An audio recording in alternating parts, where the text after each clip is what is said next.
look at the Predator series continues with my look at 2010's Predators. This sequel is a major improvement of the last one. Let's open it up and find out why. This time the film is directed by Nimrod Antal, who has experience with both action and horror. While he may not be my favorite, his work on the film does do fine. He's still active today, having worked on multiple episodes of the hit show Stranger Things, so let's get started. Open on Special Ops veteran Royce, played by Adrian Brody. He's falling right out of the sky, yet his parachute opens because of all things want to teach the Predators. Right out of the gate, I actually like how this one approaches this hunt, but he captured the look and feel of the original, still infusing the sea with its own flavor. Case in point, when it has a pack of Predators in the hunt, but its own cast of characters played by named actors. IDF sniper Isabel, played by Alice Braga, Enforcer Cuchillo, played by the ever-capable Danny Trejo, and Army Air Cavalry soldier Roland, played by Lawrence Fishburne. There's even a pre-fame, pre-blade Mahershala Ali as Mombasa. Though Kevin Peter Hall is unavailable for the body double, the following appear instead in these roles.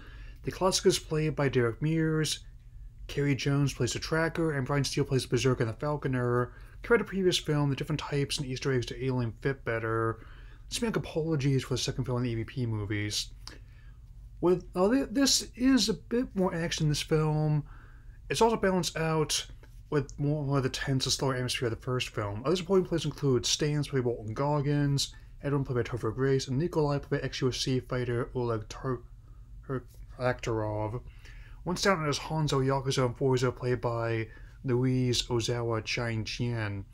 Could definitely see him in a Yakuza adaptation if Sega ever made one. And Zimmerman does a good job as editor, as does Pados Giula as cinematographer. The latter still active today, working on upcoming Shazam Fury of the Gods and Kingdom of the Planet of the Apes. Note to self, still interested in doing a retrospective on those films in the future. Anyway, our cast realized the situation they're in one by one, and we're not exactly the same as original. The film does a great job of capturing a similar sense of pacing and atmosphere. It's another franchise where the action is good within reason, but we don't see it as vital as what you do. Case in point. After everyone takes stock situation, Hanzo finds an empty storage crate with only a little rotting bait in it, and they all realize a part of the hunt. The scene where they find the first victim's remains is quite effective. I also like how John Debney has music. He does include Sylvester's themes as well. On that subject, the first glimpse of the Predator's UI is recognizable, yet fresh at the same time. The sense of dread building before the reveal of where they are is just great. I really like how the movie flips the script on the original, still expecting it. Though this CGI on this alien wildlife is middle aged, I do like how the quick firing of the animal mixed with subtle homage to the similar scene in the first movie. I want to see this in theater back in 2010, but even just watching it at home, I get a kick out of this scene. More animals emerge, driving Stans Edwin away from the others. His inform is death row inmate and allows a doctor who is a pretty specific aptitude in toxicology, unlike where this is headed. Of course, Edwin ends up being bailed out by Isabel, so insert red form and insult meme here. Stan is bailed out Mombasa, and all but one of the beasts is killed. Everyone takes a shell count, reloads, and most realize they're being hunted. Continuing on, Isabel finds what's left of Coachella and realizes his remains are bait. At just 35 minutes in, already liking this one than the last one we did for this marathon. Royce decides to track the animals and take the fight to their hunters, and finds a makeshift campsite/trophy room at the end of the trail. The party makes an appearance at just shy of the 39-minute mark. Everyone's asleep, it's still quite unnerving. Mombasa is gored by a spear and everyone else realizes it's a real trap. The gunfight and subsequent escape is a great showcase of practical action, with the CG only playing a supporting role. The filmmakers cited 1986's Aliens as influence of the tone, and I can tell. Narrowly escaping to a lake, the Falconer begins tracking the survivors as a tracker, and the Berserker also emerge from hiding. The main survivors try to determine the next move, and Isabel's account of a previous encounter is just harrowing. Suggests building a perimeter to bring the fight to them, forcing a reluctant team with the others to do so. Perimeter built and weapons drawn. Elsewhere, Edwin is still on the run. The last scenario before is shot, leaving only Predators to deal with. Speaking of which, we're formally introduced to Roland at about 50 minutes in. His warnings are only slightly less cryptic than when he was Morpheus. After detailing his experience of how he made it there, Roland agrees to help the survivors get out and fight back against their pursuers. First hour already made up more for Predator 2, so let's keep going. Edwin shows us two colors trying to kill the others just as the Predators find out their location. Everyone else gets locked and loaded, and Roland is turned to raw meat by Predator Classic.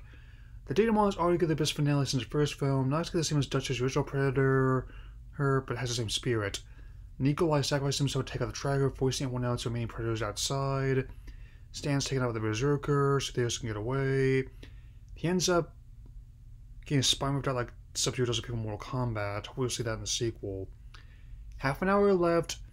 The remaining characters continue to dwindle. Hanzo briefly considers seppuku before he instead fights with a Falconer, winning the fight. Soon, only Royce and Isabel remain. The predators turn on each other.